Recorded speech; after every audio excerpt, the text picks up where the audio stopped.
Board an overnight flight from Washington, D.C., and by morning you touch down in Keflavik, Iceland.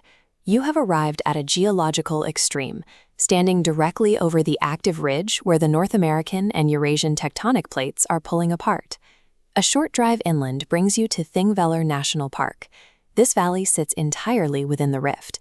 It is a literal crack in the earth, actively tearing open by roughly 2 centimeters every year. The Almannagjá Gorge provides steep rock walls that naturally amplify the human voice. Settlers recognize this acoustic property, using the cliff face as a sounding board.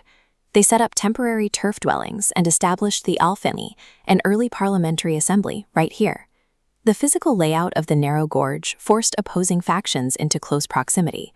During the assembly in the year 1000, pagan and Christian groups stood at the brink of civil war. The law speaker retreated beneath a cloak, mediated the dispute, and delivered a binding decree from the rock to adopt Christianity, avoiding widespread bloodshed. The site retained its political gravity for centuries. When Iceland severed its final ties to Denmark on June 17, 1944, thousands gathered in this exact same gorge to declare the modern, independent Icelandic Republic. Early Icelanders lacked the resources to build massive stone capitals. Before humans could engineer monuments to project power, they had to submit to the natural architecture of the earth, using tectonic fault lines as their halls of governance. This submission to nature eventually shifted toward preservation. A short drive east reveals Gullfoss, a 2-tiered waterfall plunging 32 meters into a deep canyon. By the early 20th century, foreign developers targeted this massive flow of water to generate industrial power. A local woman named Sigríður Tómasdóttir waged a relentless legal and public battle to void the hydroelectric contracts, threatening to throw herself into the roaring Tanyan to protect it. Her efforts ultimately kept the river untouched. Contrast that preserved wilderness with where the itinerary ends on day 1, the Blue Lagoon. Unlike Gullfoss, this landscape is accidentally engineered. The water here is superheated by the nearby Svartsengi geothermal power station. As the plant drills deep into the volcanic aquifers to extract steam for electricity, the runoff cools. Dissolved silica precipitates out of the fluid, settling as a thick white mud in the lava fields and giving the water its opaque blue tint. Surviving and adapting to this hostile, sublime landscape establishes a baseline. It provides a sharp contrast for the next leg of the journey, revealing how European dynasties constructed completely artificial environments to impose their will. A rapid flight on June 1st leaves the volatile Icelandic crust behind and touches down in Munich. The terrain here is stable. The landscape is defined by codified imperial control. In the center of the city stands the Munich residence. This sprawling complex served as the seat of government and the physical manifestation of the Wittelsbach dynasty's 700-year grip on Bavaria. From 1180 to 1918, successive dukes, electors, and kings continuously expanded the palace. They wielded architectural styles, from severe Renaissance geometry to intricate Baroque ornamentation, as tools of political intimidation, ensuring their subjects felt the weight of the crown. Yet the royal palace is counterbalanced by the Frauenkirche. Completed in the 15th century with its distinct twin-domed towers, this immense red brick cathedral was financed by the citizens, anchoring civic identity separate from the monarchy. A short walk away is Marienplatz and the Neues Rathaus. The facade holds the Glockenspiel, a massive mechanical clock equipped with 43 bells and life-size figures. The daily performance is a civic monument in motion. The upper tier reenacts a 1568 royal wedding, complete with a jousting match. The lower tier features the Dance of the Coopers, commemorating the barrel makers who took to the streets to lift public morale after a devastating plague in 1517. In Munich, the city itself operates as a highly engineered machine. Every palace, church, and mechanical clock is meticulously built to validate and celebrate human authority. By June 4, the itinerary moves north to Nuremberg.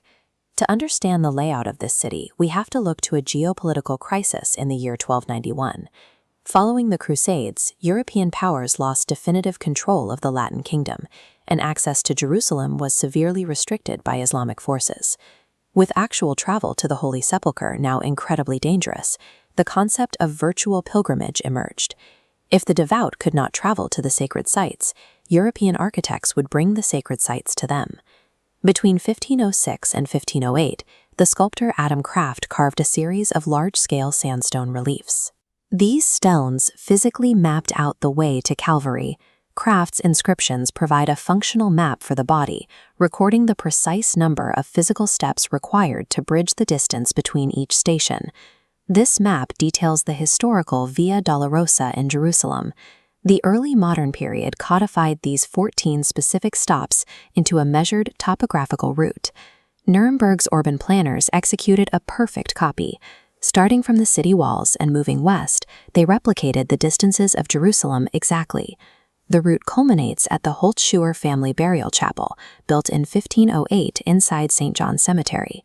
Because the building's interior dimensions were codified as an exact replica of the Holy Sepulchre, the chapel received its own papal indulgence. Nuremberg was transformed into a deliberate spatial technology. The planners bent local Franconian geography to perfectly simulate a distant, sacred world. On June 5th, the route heads deep into the Bavarian Alps toward Garmisch-Partenkirchen, leaving the carefully ordered urban centers for the high mountains. The ascent takes you to the peak of the Zugspitze, Germany's highest mountain.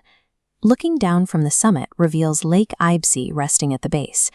While it appears tranquil today, its geological origins recall the extreme tectonic violence of Iceland. Nearly 4,000 years ago, an entire flank of the mountain gave way. The impact generated a chaotic wave of rock, debris, and water, permanently scarring the valley and forming the lake's basin.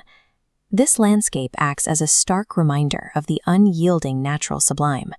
It is a raw, chaotic force that 19th century monarchs would soon attempt to tame and romanticize.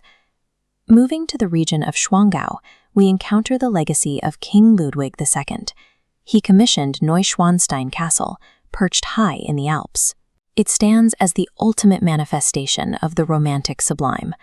The Munich residence from earlier in the journey was a practical seat of government, built to manage a state and project real political power.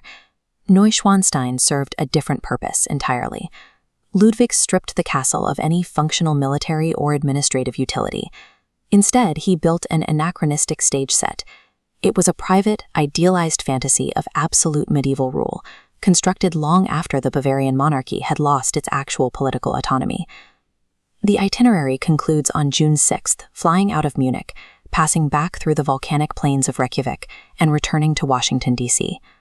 From the tectonic rifts of Iceland, where humans first yielded to the Earth's raw architecture, to the simulated holy lands of Nuremberg and the theatrical peaks of Bavaria, this journey traces a fundamental shift. It reveals how the projection of human authority moved from simple survival within the landscape to the total, artificial reconstruction of it.